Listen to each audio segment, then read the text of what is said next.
بسم الله الرحمن الرحيم الحمد لله والصلاة والسلام على رسوله وعلى آله وصحبه وسلم تسليما كثيرا مزيدا إلى يوم الدين أما بعد.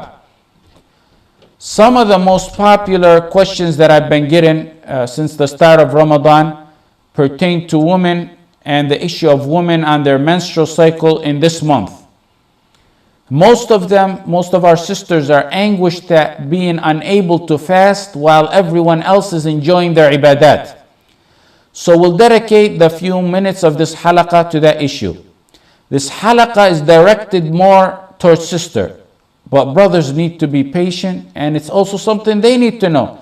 Because if they don't have a wife, for example, they have mothers, they have sisters, they have aunts. In the future, inshallah ta'ala, they're going to have daughters. So it will be something that they will need to know about. Let me start off by saying, first of all, our sisters should not feel anguished, nor sad, nor depressed, nor think that others beat you in ibadah, because you were ordered not to fast or pray in Ramadan by the same one who ordered others to fast and pray. So you're in a ibadah, you're in a worship by obedience to Allah. This is a feeling common among our sisters, and is shared by many of our sisters. And it was shared before that by our mother Aisha radiallahu anha. May Allah grant them, our sisters, lofty palaces next to that of Aisha. In the hadith in Sahih Bukhari, the Prophet sallallahu alaihi wasallam was heading toward Hajj when he stopped in an area called Sarif right before Mecca, on the outskirts of Mecca. And he seen Aisha was weeping and crying. He said, "What's the matter?" She said, "I wish I had not made Hajj this year." And the Prophet sallallahu alaihi wasallam immediately knew what she was talking about. So he asked her, "Maybe you got your menses or period?" And Aisha replied, "Yes."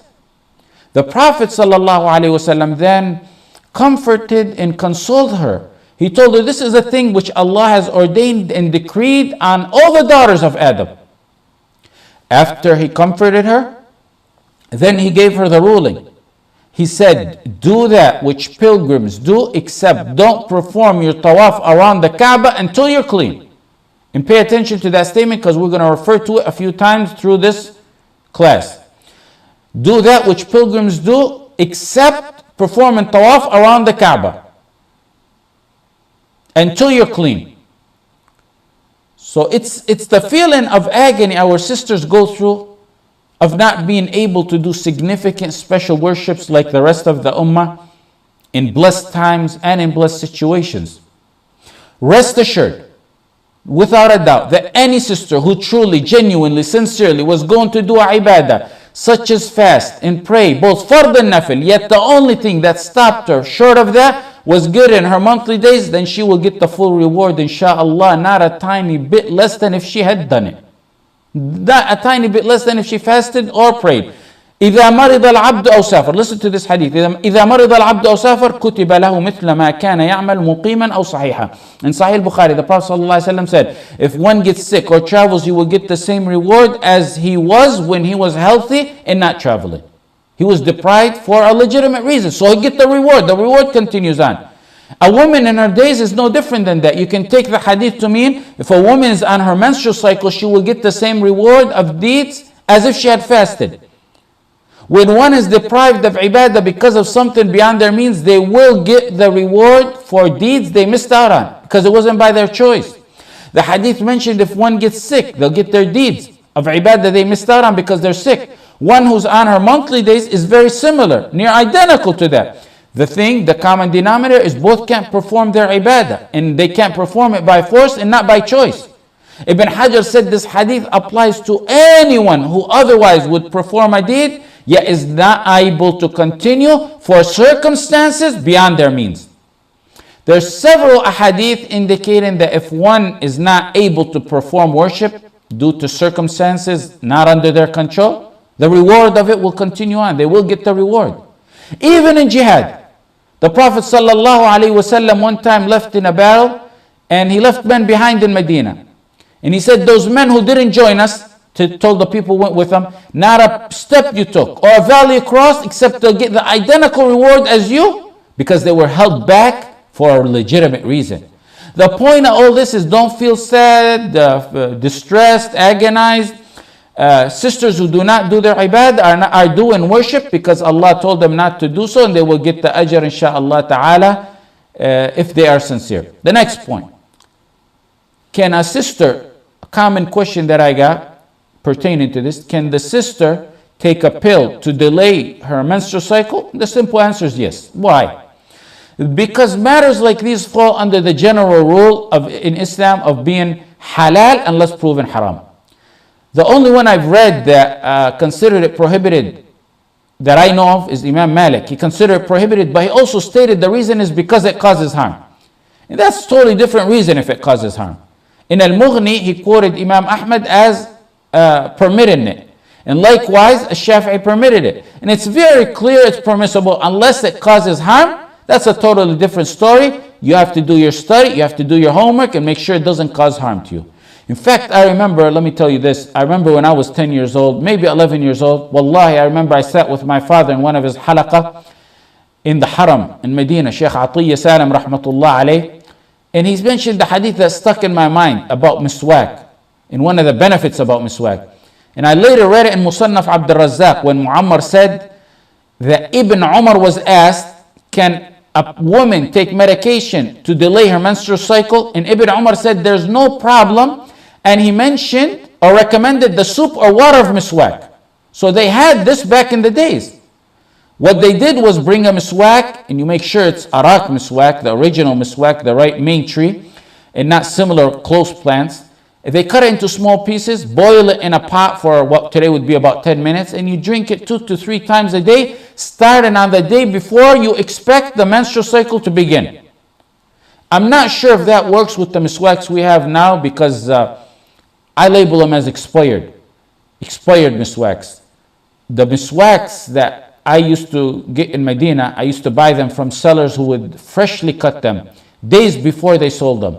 And some types have a strong natural taste, a peppermint-like flavor sometimes that's so strong you couldn't even keep the miswak in your mouth for a few minutes.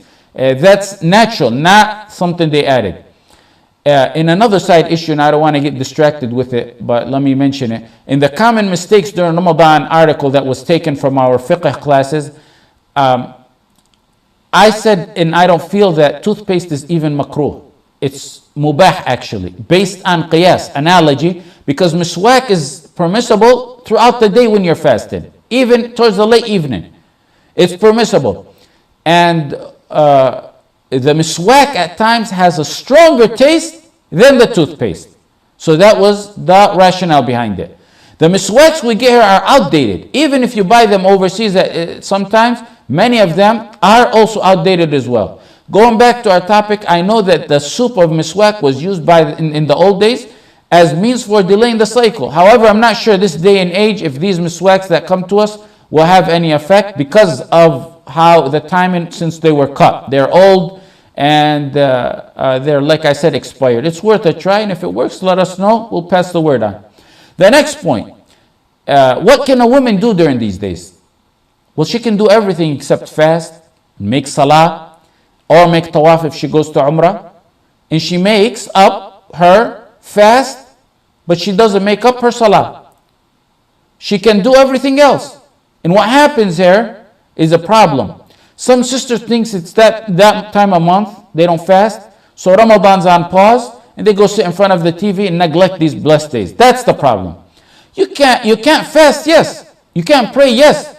But you're still in blessed days, and there's plenty of other ibadat to do. There's dhikr, that exerts your energy in dua. You can recite the Quran, which will bring us to the next point. The next point is, can a woman recite Quran? And let me break it into two. Can she recite Quran, A? And B, can she touch the Quran? And both are disputed issues. Let's take number A. As to reciting the Quran from her memory without touching, there's a dispute on that, and the correct opinion is that which Ibn Taymiyyah states in his 22nd volume of the 21st volume of the Fatawa. And Imam Malik and Shawkani and others adopted the same opinion that it's permissible for a woman to read from her memory, or if she's not touching the Quran, because the origin is that matters on these are halal unless proven by a solid proof that they are haram, and there's no solid proof. So let me repeat that there's no solid, authentic proof to indicate it's haram for a woman to recite the Quran.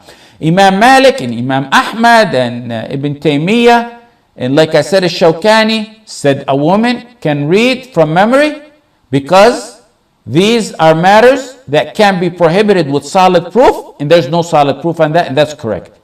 There's a saying attributed to the Prophet ﷺ that a woman on her menstrual cycle cannot read Quran, and that's in Ibn Majah and Tirmidhi, but the thing about it is it's weak, so weak that you can't even attribute it to the Prophet Muhammad ﷺ.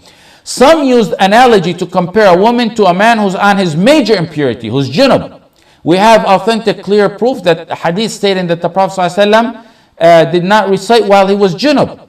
But in order to compare a male who's on a major impurity to a woman on her menstrual cycle, it must be similar in order for qiyas to take place, analogy to take place.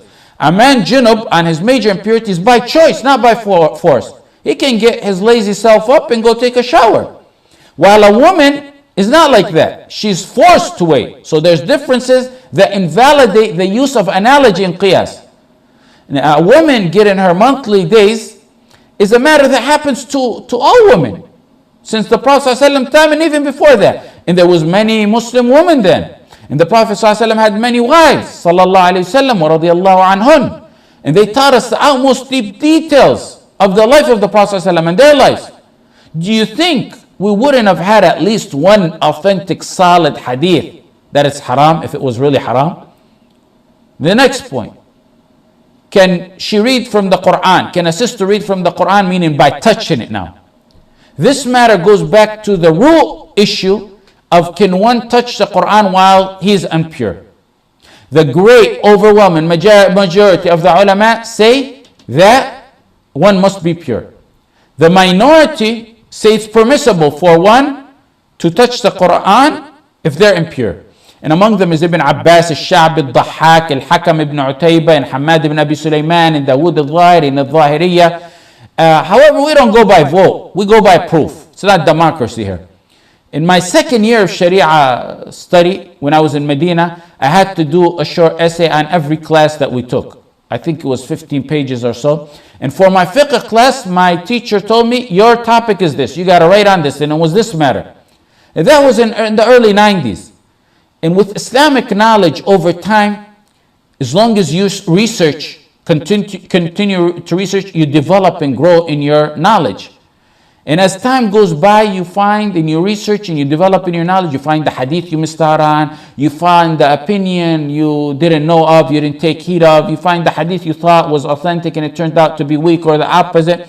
But since then till today on this issue, I stick behind the conclusion I put in the final sentence of my thesis. And I wrote in there, I said, on this matter, the conclusion is every explicit direct saying on this matter is not authentic. And that which is authentic is not explicit. Let me repeat. Every explicit saying on this issue, on this matter, is not authentic. And that which is authentic is not explicit. For example, there's many non-authentic hadith. But there's one that many use, which is a verse in the Quran. It's a verse in the Quran. لا يمس إلا المطهرون. It's on the tip of the tongue of the people who use this as proof. In the verses, a book none can touch but the purified. Ibn Abbas said this is the book in the heavens, the Lawh al-Mahfuz. It's not even talking about the Quran. It's referring to the angels and the preserved tablets in the Lawh al-Mahfuz, not us in the Quran.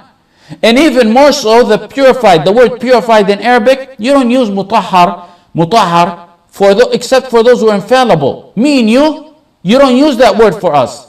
Even though it's similar to the word pure that we use. When we make wudu, we use mutatahir, not mutahhar. Mutatahir, not mutahhar. Mutahhar is for infallible like the angels. More so, when the Prophet told Aisha the first hadith that I mentioned to you, he said, do everything women do except tawaf and salah. Hajj, people read Quran. They touch it and they did it every single day. More so in Hajj, of course. So why didn't the Prophet ﷺ tell her, and do not touch the Quran and do not recite the Quran? There's one authentic hadith, however, لا يمس القرآن إلا طاهر. Al-Hakim and Ahmad and Malik and others said, no one touched the Quran but someone pure. But here, tahir could mean pure from kufr, not necessarily pure from wudu. إنما المشركون نجس. The polytheists are impure. So that means the believers are pure. So it could mean here the purity of Islam.